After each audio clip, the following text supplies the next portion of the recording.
My given name is Paul McCoy. I took on the Islamic attribute back in 1991 when I became a Muslim in college with Hanif, Mohammed. I was born in Savannah, Georgia, and I was born to a very religious family. My grandfather is a United Methodist minister, and my mother later on became a minister. And my grandfather on my father's side was also a minister. And in our family, religion had a very, very prominent position. I frequently tell people that I didn't find God when I came to Islam. I didn't learn how to believe in God when I came to Islam. That was already firmly established before I became a Muslim. But there were certain things in the Christian faith that I didn't agree with that caused me to question it and later on to move away from it. So religion had a very prominent position then, as it does now. And I still have a lot of respect for the Christian faith. I just think that there's a better way to worship God, and that is to worship God the way that He wants us to worship Him, not the way that we want to worship Him. Okay, as a child growing up in the Christian church, we went to Sunday school, and within Sunday school we learned about God, creation, Adam and Eve, Noah, Moses, and Jesus. And in Sunday school, there was always a distinction between God and everyone else. But as I began to get a little older, there were certain things in the Christian faith that I had to question. The first thing I believe that I questioned was about sin. And there's a concept called the original sin. And we were all sinners because of what Adam did. And I remember asking my mother, if I didn't do anything wrong, then why am I being held responsible for something I had absolutely, positively nothing to do with? Adam didn't ask me if I wanted any of the apple. So I questioned that. The next thing I questioned was, if God is so loving, then why didn't He just destroy Adam and Eve, because they were the ones who ate the fruit? If you destroy those two people and start all over, then everybody else would be sinless. You won't have to worry about sin. And then while I was reading, God did destroy the world through Noah. And when the world was destroyed through Noah, then why aren't we all sinless? Yet we're still looked at as being sinners. And the biggest thing for me that I questioned was the whole concept of Trinity. The hypostasis. God in three persons, not three gods, but one God. I never understood it. I didn't understand it then. I don't understand it now. So as I began to question, the answer that I kept coming up with was, oh, the Lord works in mysterious ways. You know, God's understanding is beyond our understanding. And I said I agree. The only issue that I had was 1 + 1 + 1 is 3. It's never 1. 1 times 1 times 1 is 1. But that's a whole different type of scenario. So those were my questions while I was in my upbringing. And I spoke with my mother, I spoke with my grandfather, and I spoke with people that I respected about the situation. And the answers that I received were inadequate. It didn't make me want to walk away from faith, but it made me want to come to a better understanding of what faith was. My first knowledge of Islam, or hearing something about Islam, I'm a 70s baby. And living in the South at that time, you really didn't have this overwhelming Islamic presence. But my uncle had become a part of the Nation of Islam. And I overheard him and my grandfather having this conversation. And within this conversation, my grandfather said to my uncle, Elijah Muhammad can't save you. And at the time, I remembered the name Muhammad. It resonated with me. And I didn't have the opportunity to talk to anyone about it. My uncle didn't necessarily share what he learned with us.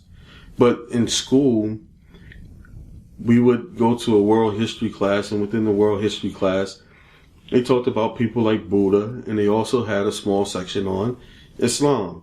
So I began to hear a little bit about it and gain a little knowledge of Islam from that information. In fact, I remember being in one class, and in the history class, they talked about the Prophet Muhammad sallallahu alaihi wasallam being in a cave. And they said he was in that cave for 3 days. He heard voices, he came out, and he said that he was a prophet. Now, many of my classmates, they began to laugh. But I didn't laugh because there's a prophet by the name of Moses who went and saw a burning bush. And he spoke to this burning bush. And he came back and he said that he too was a prophet. So this wasn't something that to me was impossible. But I needed to learn more about the Prophet Muhammad. May the peace and blessings of God be upon him and his progeny and his righteous companions. So my main information about Islam came from an unlikely source. My grandmother, the wife of the minister, when I was 15, 16 years old, I was an angry young man. And I walked around with this scowl on my face all the time. And my grandmother said, "You have no reason to be angry. So I want you to read these books." So she bought me books on Malcolm X. One that was done by the CIA, one done by Alex Haley, and another one was like an unauthorized autobiography. So I read the books. The one that I enjoyed the most was actually the one by the CIA, because this was the one that had all the pictures in it. But the one that really touched me the most was the one by Alex Haley.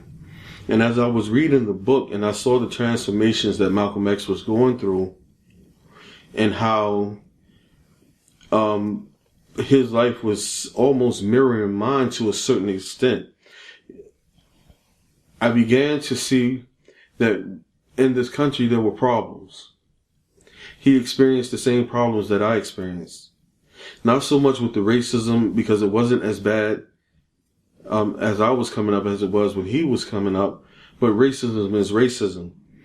And he began to do bad things. He got caught up in crime. I thank God I didn't get caught up in crime. But the thing that turned his life around was him actually finding the Nation of Islam. By him finding the Nation of Islam, he learned some things. He gathered good information from it. But then he went to Mecca and he got a better understanding of what Islam truly was. By this time, I'm a senior in high school and I can do research on my own. So when I went to college, this is when I really got into Islam. My freshman year of college, I became a Muslim, alhamdulillah. My conversion to the religion of Islam, it happened when I was a freshman in college. And we were on the quarter system. My first quarter in college, I was kind of a wild guy.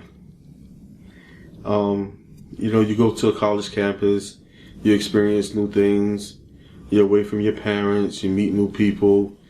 And while I was there, I was doing some things that I knew that I shouldn't have been doing.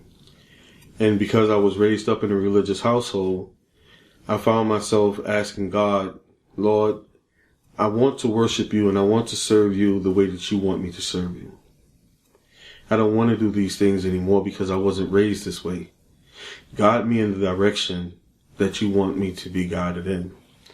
So, ironically enough, I started going to revivals, different churches, and they had these nightly sessions when they were doing this preaching and singing, and it was like, okay, good. I really want to get into this thing. But as I was going to these places, it was like I was still feeling empty, because the message that they were preaching wasn't the message that I could agree with. They were preaching this whole thing about Trinity. So while I'm on campus, there was a group called Adam. There was actually ATOM, the association of the original man. And we said Adam as if it was like Adam the individual. And a few of the individuals that were in the group, they were Muslims. So one of the brothers, Brother Jabril, Sheikh Jabril, who actually went through Hausa with me, seminary with me, he was one of the brothers that I met, and they began to talk about Islam. And this brother shared a book with me. It was called Is the Bible God's Word by Ahmed Didat. I went home and I read this book from front to back, nonstop, and it touched on everything that I believed in. I didn't believe in Trinity. I didn't believe in original sin. And from the information that Ahmed Didat put in this book, the Bible wasn't necessarily saying any of these things either. I found that it was a doctrine of the church. So once I read that, I went back. I gave the book to my friend. I told my mother, Mommy, I'm a Muslim now. I didn't even take Shahada. I didn't know how to. But I believe in this. I feel good about this. I told my mother, I believe in this. I don't believe in original sin. I believe that Jesus was a mighty prophet of God. I don't believe that he's the Son of God. I don't believe that he is God. I don't think that he and God are the same in one. And I went back to the school. I saw my friend, and I took my Shahada at the school. The following Friday, we went to the local masjid, and I took my Shahada there. There, the brothers gave me a Quran and a sheet of paper on how to pray. When I first became a Muslim, it was a very exciting time for me. You know, you learn something new and you want to do everything to really show that you're into what it is that you're learning. And as a new Muslim, I find it ironic that a brother gave me a Quran and he gave me some Xerox copies of how to pray. Now, with these Xerox copies of how to pray, he'd missed a big part of it. It didn't have the part about wudu. It only had the part about ghusl. So whenever it was time to pray, I would actually go and do a ghusl before I would pray. And I would never do anything. If I had to use the restroom or anything like that would break the ghusl, I would try not to do it throughout the whole day, because I said if I did it, I won't have time to go back home to get the ghusl in. And so to me, that's funny when I think about it, because I would see brothers that would go to the restroom and they would do the wudu, and they were like, I said, what are you doing, brother? And they told me, and I was like, wow, I'm learning all of these things, and I missed out on something as important as wudu. As a side note, as I was learning new things, I realized something that we have to change as Muslims today, and that is, in the Christian faith, when you become a Christian, you take a class, and they go through their tenets. Not necessarily their acts of worship, because they're not set up like ours. That makes it more important that we have classes set up for our converts or reverts, however you want to put it. But during that time, again, it was very exciting. And for me, I said, I'm just a Muslim. Before I became a Muslim, when I did hear things about Islam, you were either not Sunni, pardon me, because we didn't know the word Sunni. You were either Orthodox or you were Nation of Islam. There was no such thing as Sunni or Shia.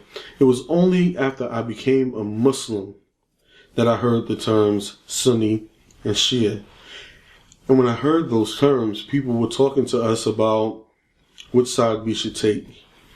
And in reality, it didn't matter to us which side we should take, because this wasn't our fight. Or at least we didn't think it was our fight. We said Allah named us Muslims in the Quran. Allah subhanahu wa ta'ala says in the Quran, it was your father Ibrahim who gave you the name Muslims. So that's what Ibrahim alayhi salatu wasalam gave to us. That was enough for us. We didn't need anything else. But as time went on and we began to know the history of Islam, then these terms Sunni and Shia became very important. But not important enough for us, especially as Americans, to want to go to war behind Sunni and Shia. My road towards Shiism, like I said before, we weren't necessarily too concerned about Shia and Sunni until we started learning the history. But even in learning the history, we're told not to break ourselves up into sects. My best friend, he was actually Shia. His older brother had accepted Ahlul Bayt. And he would talk to me about, coming into the better understanding of what Islam is. And I was like, brother, the will of Allah subhanahu wa ta'ala has been given to us. And, we should just be Muslims. We shouldn't fight amongst one another.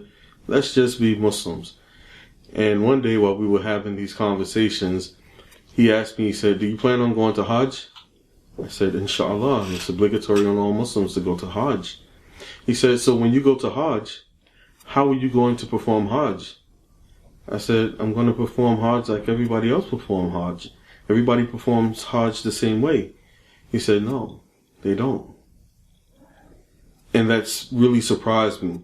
So I did the research. I went to find out how the Hanifis, how the Malikis, how the Shafi'is, how the Hanbalis performed Hajj. And if you go into their books, you find that they do Hajj a little different. Different rules, different rituals, or whatever the case may be. So he said, now, either all of them are correct, or one of them is right, and the rest of them are wrong. And I was like, well, how do you figure out which one was right? And my best friend, understanding my relationship with my grandfather, he said to me, who would know your grandfather better? You or his friends? I said, this is kind of an iffy type of question. He said, with his intimate details, passing on what is important about the family, who would he pass it on to, his friends or to his family? I said, of course, his family. And he said, so if your grandfather would do that, you don't think that the Prophet would do the same thing? You don't think that the Prophet's grandson would know more about his rituals than his friends would have? I said, that makes a lot of sense. So I went back and I began to read and study, and I found a book by Mohammed Al-Tajani As-Samawi. Then I was guided, and I read that book in one sitting. And I couldn't put it down. And I said, you know what, from this point, this is what I believe. Of course, I read the book, The Right Path, and also Peshawar Nights. And those helped me, but the book that really helped me bring me all the way in was actually Then I Was Guided. And that's how I became a Shia. To become a speaker was haphazard. It wasn't something that I actually wanted to do. A friend of mine, Sheikh Kulaini, he moved from New York down to Georgia, and when he came to Georgia, he always talked about going to Hausa. My best friend and I, we talked about going to Hausa, going to Iran, and things like that to try to learn about the Islamic studies. But it wasn't something that, we talked about it, but we really didn't have a way to make that come into fruition. However, when my teacher, Maulana Fawzi Al-Siraj, was down in in Atlanta, myself and Saeed Kulaini, we would go to his house and we would talk to him. And it's amazing that in the beginning, he didn't speak very good English, Maulana Fawzi. So we said, listen, if you teach us Islam, we'll teach you English. So we definitely came out on top with that exchange. So what began as us doing self-studies and studying with Maulana. The thing that made the Meccans come into the understanding of Islam and wanted to be Muslims was because the message of peace, love, and justice that was given in Islam. What started out as being two guys trying to study when we could with the Maulana, it turned into a Hausa course. Sheikh Saftarazi, we benefited from his information. Our other teacher said Ali Nawab from the Joffrey Center down in Atlanta, Georgia. We benefited from him as our Hausa teacher, and of course Fawzi al-Sarraj. And when I went into the Hausa courses, it wasn't to become a sheikh or a speaker. It was actually to learn my religion better so that I could better serve my Lord. This whole journey for me in the religious world had more to do with me wanting to be the best servant to my Lord that I could possibly be than for anything else. But after taking the Hausa courses, we went to Detroit, Michigan, and we had to sit before a panel of scholars, and we had tests. We were tested on Aqidah and, everything to make sure that we were legitimate so that we would have our ijazah or permission to be able to go out as certified teachers. While I was there in Michigan, I met my good friend, Sheikh, and Sheikh was instrumental. He liked my story. He liked the way that I related to people. And one of my biggest strong suits is actually comparative religion.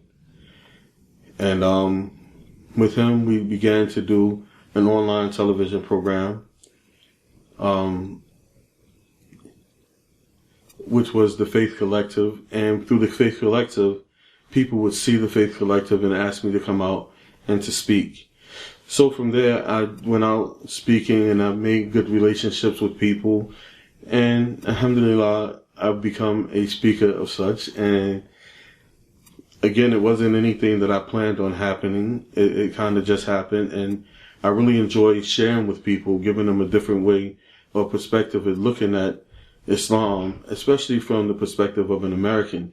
Because regardless of how it is that you think that you're not affected by different things, your background, your environment, these things make you who you are. They make you think the way that you think.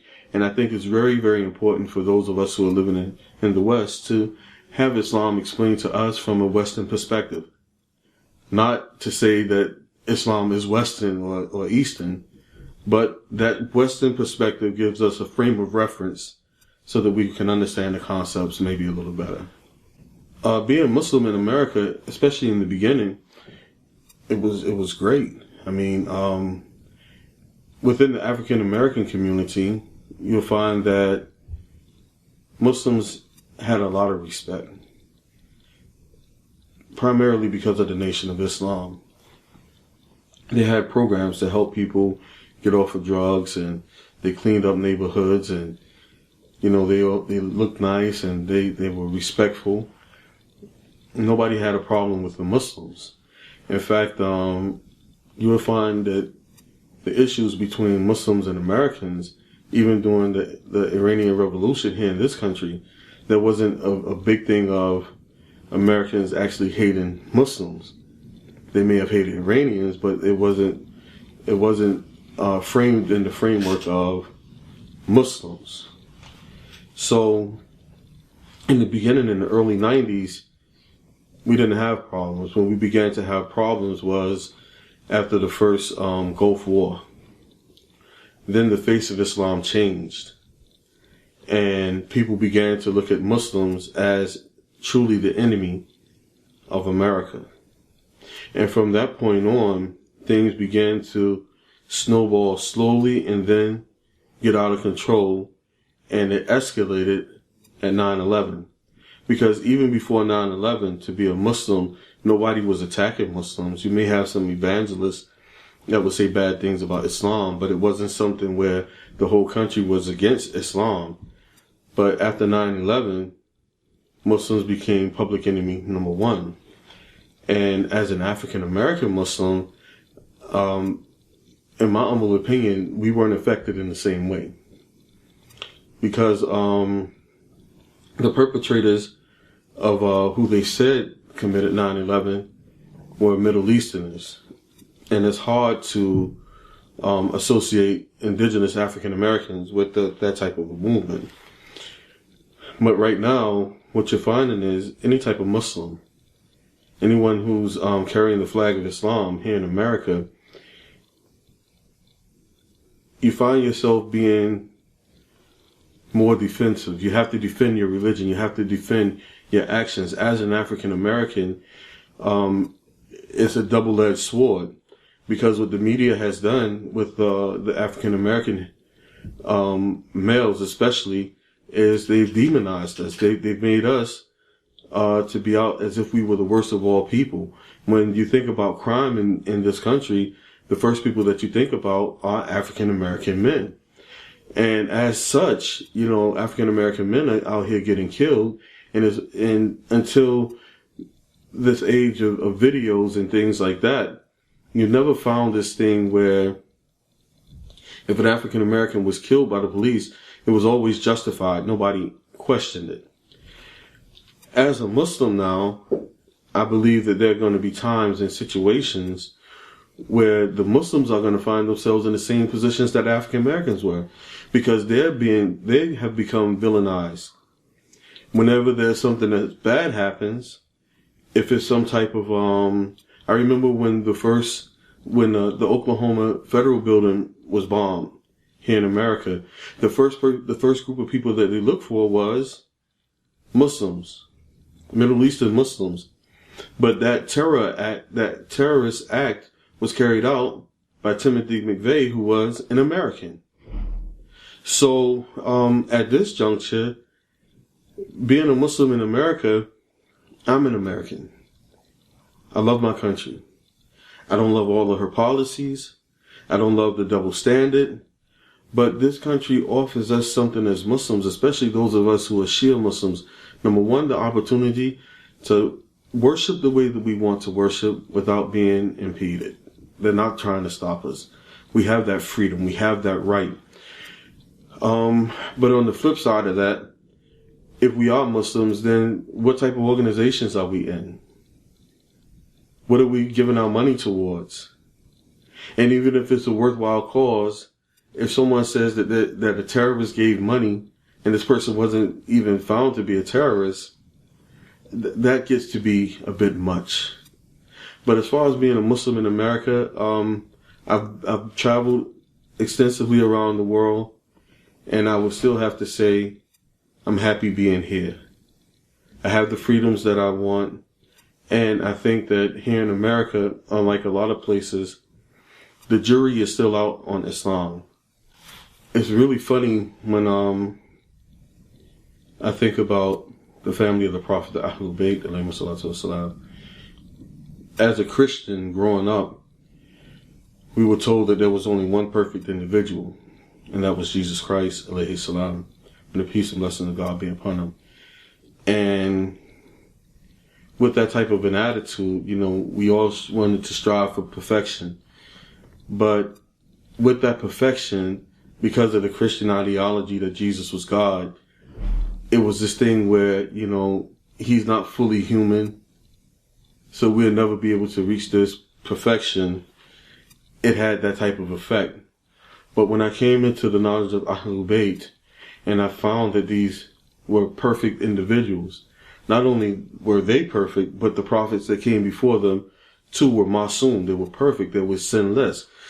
Perfect in the human sense of the word, because there's only one absolute perfection, and this is Allah subhanahu wa ta'ala. Looking and learning and studying and falling in love with the lives and stories and examples and experiences of Ahlul Bayt throughout my life for the last 24 years has been one of those things where if there was something going on in my life, if there was something going on in the world, how the way that I began to look at it was, let me study this thing, see how it happened, which of the imams in their life does this time represent more than others. And if I want the solution to that problem, I can go back to a perfect individual who lived through that type of time and use that example to push me through. Right now in America, I have to think about Imam Hussein, alayhi salatu wasalam. And the reason why I have to think about him is because here he was, an innocent man who was being persecuted, who was actually murdered, and he didn't do anything wrong. I'm not going to equate all the problems that happen here in America with African Americans and the police with that. But at the same time, where was the justice for Imam Hussein? How was his family supposed to get through that? For me, I know how to get through it because Imam Zain al-Abidin, alayhi salatu wasalam, he had to go through that. Imam Muhammad Baqir, he had to go through that. And their examples gives us strength.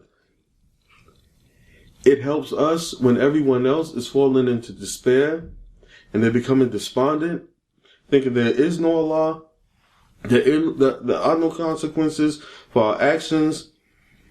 These individuals bring me back to reality, and I have to say, you know what? Their plight was much worse than mine. Yet their faith in God increased. How can my faith in God ever decrease? So the Ahlul Bayt, there aren't words that would ever be able for me to describe how it is that I feel about them. I had the opportunity to go to Karbala 2 years ago now. And whenever I feel bad, I feel sorrow, I think about going to Najaf. I love Karbala. I love it. But there's something about Najaf with Imam Ali alayhi salatu wasalam. To know the persecution that he went through, that he had to endure. To know that he wasn't treated the way that he should have been treated.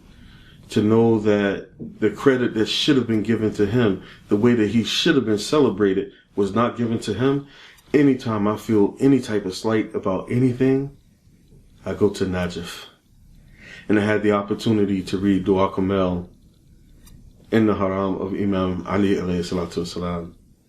And it brought tears to my eyes. What type of a man would Allah allow his prophet to entrust with this dua and to give it to us, for us to have and fall back on if you read the Dua Kamel?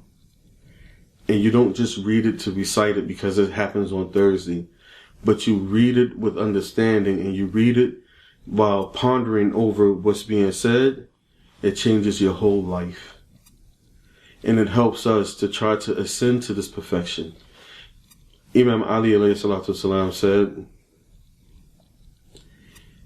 there are two things that are pushing you towards perfection, night and day. Because when you die, there's no more sin. There's no more of the unknown. Everything is open for you. Because I know this, my life is always full. Because I know that someday, today, tomorrow, next week, next year, whenever, I'm going to meet my Lord. How am I going to meet him? Inshallah, I want to meet him the same way that my Imams met them.